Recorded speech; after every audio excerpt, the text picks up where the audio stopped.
I mean, as an artist myself, appreciator of art, loving process myself, but not having the the the real knowledge that Ryan brings to it.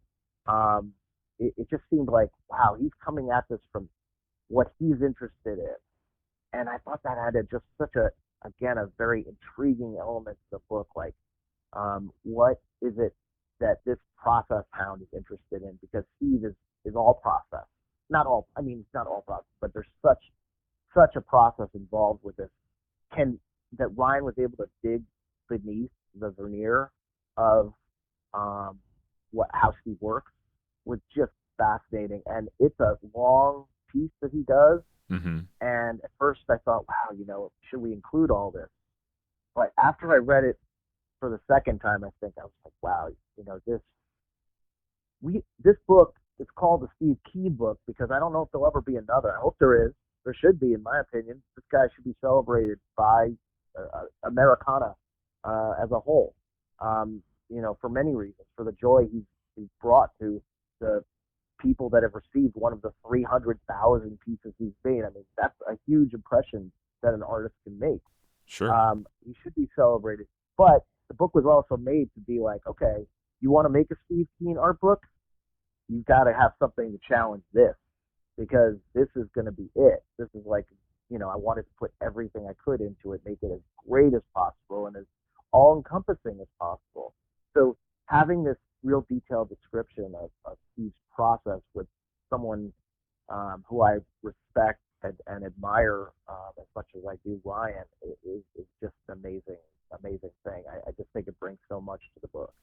It sounds like Shepard, part of what he appreciates in Steve's work is the process. And, Shepard's kind of rooted in this screen printing and stenciling history. And he sees a lot of the same thought process going on in Steve's work, even though Steve's doing all of these things by hand. I mean, Steve's kind of like a one-man Warhol factory. Yeah, it's interesting you say that because he studied screen printing. So, so his process, he might even admit it in the book. I have to get it myself what his quotes are. But I've heard him talk about this, that, in essence, he's been influenced very much by screen printing. And if you look at or think of the idea of creating 50 pieces at once in sets of four, there's the primer coat, and then you build it, you go into more details from there. It's kind of like screen printing. These are layers of a print. This is how it works. And so he's thinking of this in the same way. And there's that's certainly one of the reasons why Shepard. I've heard Shepard talk about this too, where there's an appreciation because obviously Shepard work, as it varies, there is a lot of screen printing involved in it. So yeah, there's a lot of that. I think that's where this, Steve just created this world, and there's a lot. It's part screen printing, at least in concept, right? And then there's also kind of a street mentality of it with the quickness that he works with. So there's that, and then there's the fine art aspect where he's, where if you look at his actual strokes, I think that you'll see some of that as well. So and then there's the process, which is actually deeper than what you may think of in terms of, he's actually cutting all the wood himself. There's hangers for each piece, right? And he's making a hanger for each piece with a piece of wire.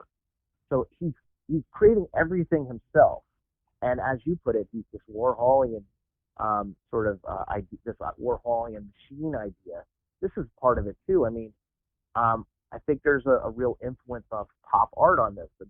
He does, for example, obviously one of the most important series that Warhol's known for is Campbell Soup Can, right? So Steve has a beer can series not series, but a beer cans that he's done over the years. And to me, they're referential. Like there's a pop art component here that can't be denied. So to me, there's a lot of different, influences here. But in the end, do these pieces speak to you? Yes or no? I mean, that's up to you. To me, they just speak of joy. To me, they They give me a lot of pleasure. They're so colorful. They're so vibrant that, especially in these days, we could all use a little more joy. And I think that it's really interesting that this book took so long, but it's coming out right now where the world is in such chaos, it seems. But this book, I think, is, really, really, really fun and really vibrant. And I think shows the career of an artist that has given so much joy to fans with this vibrant artwork. I don't want it to be too weighty of a comparison, but some of the things about Steve's practice does remind me of Van Gogh in terms of the bright, saturated colors. There's a real focus on working as quickly as possible. He's very conscious about economy of strokes, right? Like how to say things in the least amount of information. Let me ask you this. There was a quote in your book from Ryan that says, Steve's one of the most important artists of the 21st century. What would motivate Ryan to say that? What does that stand on? Well, in my opinion, I always come back to the idea of how art affects life.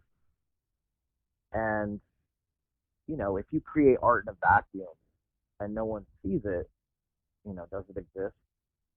It's a, fairly obvious question, I guess, in some ways. Obviously, there are also a lot of artists that we can point to that just made their work for themselves and then may or may not have been discovered after the fact. Obviously some of the more important ones, Darger, was discovered afterwards. Mm-hmm. As a photographer, Vivian Mayer, these people made amazing work. No one saw it until after they were gone, unfortunately. But that wasn't what they wanted. That was probably their choice. Maybe it wasn't, but that was, that's how they operated. Steve's idea is that people should have art and be able to afford it. That's his goal, and he was the reason why I got into, collecting small pieces of handmade art myself. His were the first. At first, when I went to, at the time when I was, discovered Steve or found his artwork at merch tables at rock shows, well, I was buying records and I was buying posters and bands or things like that. I didn't realize I could afford like a hand painted piece of art. That may just seem, absurd. And was I interested in that? I don't know. But because it was presented in this way, this rock and roll way, do it yourself type of ethic that is somewhat punk rock as well, for sure. Because it bucks the whole art industry, really throws it on its head. Like, how could you not be into that? From my perspective, how could I not be into that? So when Ryan says he's one of the most important artists of the 21st century, I think that he is referencing the idea of, being cavalier, not fitting in to the system, as it were, and building his own world that is self-sufficient now. I mean, now if you try and purchase artwork from Steve online, it's over a 6-month wait for his work. He's not charging any more than he has, and certainly he could, but he's not doing that, and that's because the fabric of Steve's work is ongoing, and his work is the full 350,000 pieces that he's made, and how much joy that has spread throughout the world. I think that's why people are important. Does your work resonate with anyone? Well, some people aren't going to like it, and some people are going to love it. So, if you're spreading that much out there, that's having a huge impact. I mean, there's no other way around it. If you look at the amount of, it just, to me, it's about there's a volume-based equation to that discussion. If you don't appreciate what he does, or how he does it, rather, you have to appreciate the volume. And if you appreciate the volume, then you know that people are really into this, and a lot of people at that. And I think that's his power. I was just having a conversation with a guest recently about just how insulated the art world has become in terms of we've gone through a couple of decades where it was all about where did you go to school, who'd you learn with, whatever MFA program kind of molded you into this or that, and how unique thought expression, reflection of your culture, the artist that's kind of doing his own thing, you may not be getting the gallery representation in his time, but that stuff's gonna pop off the walls at some point because it's not gonna look like everything else that's kind of been turned out by this academic factory system, right? Yeah, I think it's really interesting that it's hard to find your niche, and it happens in different ways. That's the thing. And Steve's was really, brass tacks. How can I do this so that I don't have to wash dishes? I mean, that's the foundation of his artwork. Is how do I do this so I don't have to wash dishes? So, okay, well, I basically need to sell a lot of pieces. Okay, well, how do I sell a lot of pieces if no one knows who I am? Even if they're inexpensive, So it, that's one. He picked this avenue, lane, and he has stuck with it for 30 years. Wow. I mean, that's to me, it's just this is inspiring to me. That's why I'm here with you. Because Steve inspires me, and he inspires like the good things in me. He Sure. inspires the joy. He inspires this. His colors are vibrant, and it gives me life talking about it. So that's why I'm here. So in terms of like, speaking to whether or not it'll be valuable, and I don't know. I think the value again, like the value is in your eyeballs. You like what you're seeing. Doesn't matter what it costs. Right. Like obviously it does to some people, and I'm not suggesting there isn't a value to an art market, but that's not what Steve operates within. And that's not really what this is about. This is about like a person that's done the same thing that's brought a lot of this vibrancy to life. So he's branched out a little bit, right? You have a section in the book where you look at his tattooed plywood pieces, and then there's like the pavement trees. Can you talk about those plywood pieces? They use like a CNC router, and then there's color added on. Can you help describe those? Yeah, sure. Like I mentioned before, all of his work that I've seen thus far has been pretty much on wood. So he's using wood as a platform, if you will. Some of it is on cloth. When he does big murals, he'll do cloth. Doesn't do a lot of those, but there are some of those out there.